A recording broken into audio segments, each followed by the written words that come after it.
کلن وعد اللہ الحسنی، وعدہ جنت کا سب کو مل جاتا ہے، اچھے ہو اگر وفادار رہیں، مگر ہر کوئی فرسٹ ڈویژن تو نہیں لیتا، وہ پھر درجہ بندی ہوتی ہے۔ تو اختلاف ہوتے، چار نے اختلاف کیا، کہتے ہم جب اکٹھے آقا علیہ السلام کی بارگاہ میں آئے تو ان چاروں میں سے ایک کھڑا ہوا آقا علیہ السلام کی بارگاہ میں، اس نے سیدنا علی شیر خدا کی شکایت کی۔ اب یہ حدیث کون روایت کر رہا ہے؟ بولیے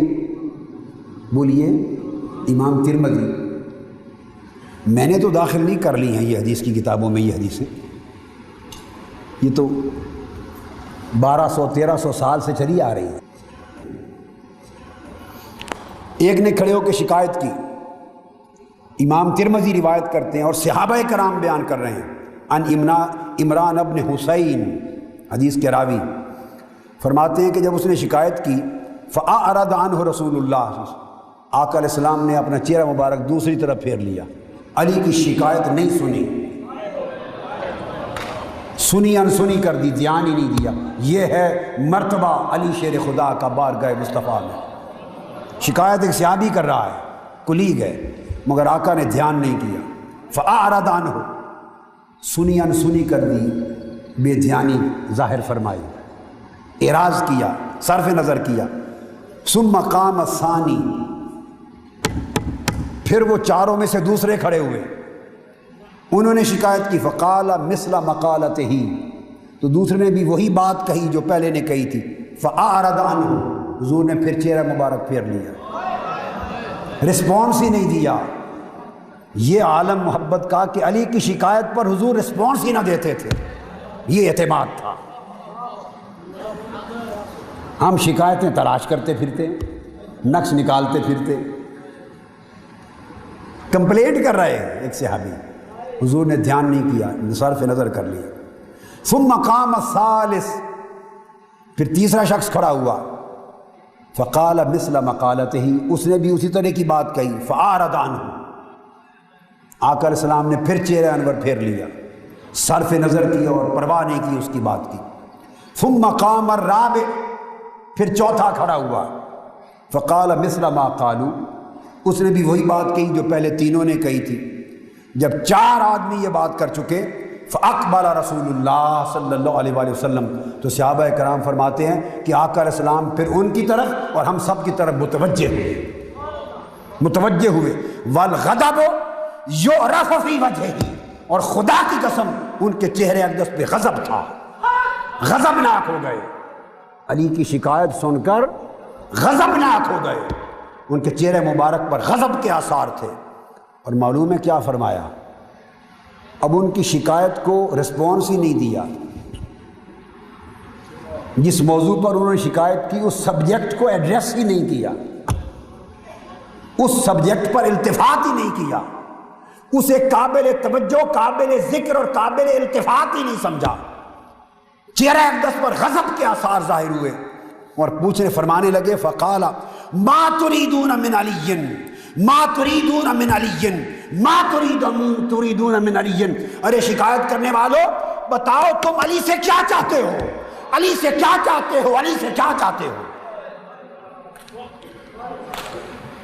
علی کی شکایت کرتے ہو، کیا چاہتے ہو تم؟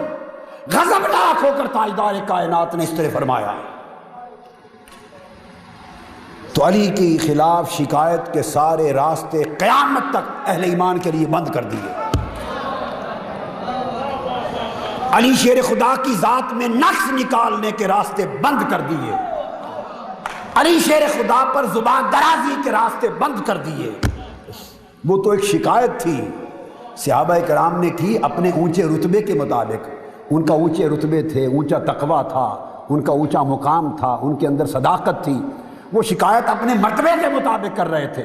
آج جب کوئی زبان کھولتا ہے تو یہ کس طرح کی شکایت تھوڑی ہوگی، وہ خب سے باتیں نکالے گا، وہ اندر کا بغض نکالے گا۔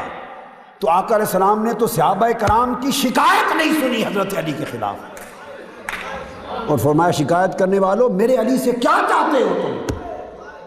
3 بار فرمایا، 3 بار، ما تريدون من علی، ما تريدون من علی، ما تريدون من علی۔ تمام علماء، اساتذہ، طلباء، عوام و خواص جو نہیں پڑھ سکتے عربی وہ ترجمے اٹھا لیں، میں جامع ترمذی کوٹ کر چکا ہوں، باب مناقب علی ابن ابی طالب، حدیث نمبر 3712۔ اگر حدیث نمبر فرق ملے تو اس باب کی پہلی حدیث، مناقب صحابہ، باب المناقب، مناقب علی ابن ابی طالب کی پہلی حدیث۔ اس سے زیادہ اور کیا آپ کو دروازے تک پہنچا دوں، کھڑا کر دیا۔ یہ پڑھ لیے امام ترمذی کی روایت۔ جب یہ 3 بار فرمایا کیا چاہتے ہو میرے علی سے تم، اور رد ان کی شکایت کا ذکر ہی نہیں کیا، اور اس کے بعد آگے اپنا جواب دیا، آگے اپنا جواب دیا، فرمایا ان علی منی وانا منہ، بے شک علی مجھ سے ہے اور میں علی سے ہوں۔ وہی حدیث جو امام بخاری نے روایت کی تھی، آقا علیہ السلام، یہ امام ترمذی نے بھی روایت کی۔ اب اس موقع پر ایک توجہ طلب بات ہے، طالب علمانہ بات ہے، حضرت علی کے خلاف شکایت ہوئی ہے۔ یہاں تو عالم یہ ہے 2 گواہ اگر گواہی دے دیں اور عادل گواہ ہو 2، تو بولیے اس پر حکم ہوگا یا نہیں؟ گواہی ہوتی قبول ہوگی کہ نہیں؟ اور کیا صحابہ کرام عادل گواہ نہیں تھے؟ ایک سوال کا جواب دے دیں، صحابہ کرام سے بڑھ کر بھی کوئی عادل گواہ ہے؟ الصحابۃ کلہم عدول، یہ عقیدہ ہے، تمام صحابہ عادل ہیں، کوئی صحابی کاذب نہیں ہو سکتا، تمام صحابہ عادل ہیں، ثقہ اور عادل ہیں، عدول ہیں۔ 2 عادل گواہ گواہی دے دیں تو اس پر فیصلہ دیا جاتا ہے، کورٹ فیصلہ دیتی ہے، عدالت فیصلہ دیتی ہے۔ یہاں 4 عادل صحابہ ایک ہی شکایت پر گواہی دے رہے ہیں، اور تاجدار کائنات شریعت کا حکم بھی بدل رہے ہیں۔ 4 عادل صحابہ کی گواہی ہے اور حضور اس کو رسپانس ہی نہیں دے رہے، اس شکایت کو ایڈریس ہی نہیں کر رہے، توجہ ہی نہیں دے رہے۔ 4 عادل صحابہ کی بات کو سنا، انسنا کر دیا۔ اب ہے کسی ایمان والے کی جرأت معاذ اللہ حضور کے عمل کو ناانصافی کہہ دے، بن جائے کافر اور بے ایمان حضور کے عمل کو ناانصافی کہنے والا؟ مگر یہ آقا کا عمل ہے۔ تو اگر ہم نے اور آپ نے اپنے ایمان اور عقائد کی بنیاد حضور کے طرز عمل پہ نہیں رکھنی، تو بولیے کس طرز عمل پہ رکھنی ہے؟ اگر آقا علیہ السلام کی سنت اور طریق پر اپنے عقیدے کی بنیاد نہیں رکھنی، تو پھر تو شیطان کا طریقہ ہی بچتا ہے، اس کے طریق پہ رکھی جائے گی۔ آقا علیہ السلام نے تو 4 عادل صحابہ کی شکایت کو بھی رد کر دیا، ایڈریس ہی نہیں کیا، کیس ہی نہیں کھولا، ہیئرنگ ہی نہیں کی، سماعت ہی نہیں کی، بلکہ جواب میں فرمایا کیا چاہتے ہو تم میرے علی سے، کیا چاہتے ہو علی سے، کیا چاہتے ہو علی سے۔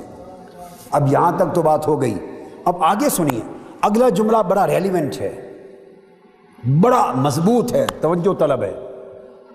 چونکہ شکایت کا جواب دے رہے تھے ناراض ہو کر، اور اس تناظر میں فرماتے ہیں، اب دیکھیے اس مقام پر یہ بات لانے کا مقصد کیا ہے۔ شکایت کر رہے ہیں 4 عادل صحابہ حضرت علی کے خلاف، اور جواب میں آقا علیہ السلام فرما رہے ہیں ان علی منی وانا منہ، سن لو بے شک علی مجھ سے ہے اور میں علی سے ہوں۔ اب میں آپ سے پوچھتا ہوں اور ہر سننے والے سے پوچھتا ہوں، ذرا غور کر کے جواب دے، اس شکایت ہے حضرت علی کے خلاف، حضور کے خلاف تو نہیں ہے کوئی شکایت، حضرت علی کے خلاف شکایت ہوئی ہے۔ 4 عادل صحابہ دے رہے ہیں، جواب میں حضور فرما رہے ہیں علی مجھ سے ہے، میں علی سے ہوں۔ بولیے اب اس جملے کا معنی کیا بنتا ہے؟ اس مقام پر اس جملے کا ورود وارد کرنا کس مقصد کے لیے ہے؟ یہ بتانا تھا کہ تم میرے علی کے خلاف جو شکایت کر رہے ہو، یہ شکایت علی کے خلاف نہیں، مصطفیٰ کے خلاف ہے۔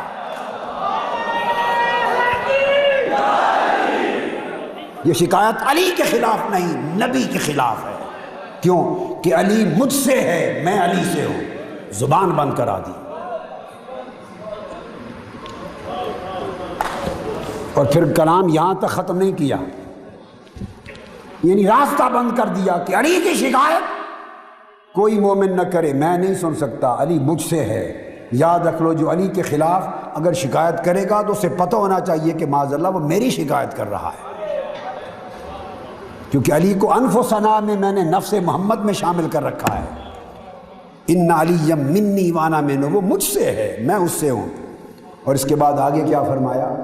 آگے امام ترمذی روایت کرتے، آگے فرمایا وَهُوَ وَلِيُّ كُلُّ مُؤْمِنٍ بَعْدِي، وہ ولی کل مؤمن بعدی، علی مجھ سے ہے میں علی سے ہوں، اور میرے بعد قیامت تک ہر مسلمان جان لے جو مومن اور مسلمان ہے علی ہر مومن کا ولی ہے، ہر مومن کا ولی ہے، اور جو علی کو اپنا ولی نہیں جانتا وہ مومن ہی نہیں ہے، وہ مومن ہی نہیں ہے۔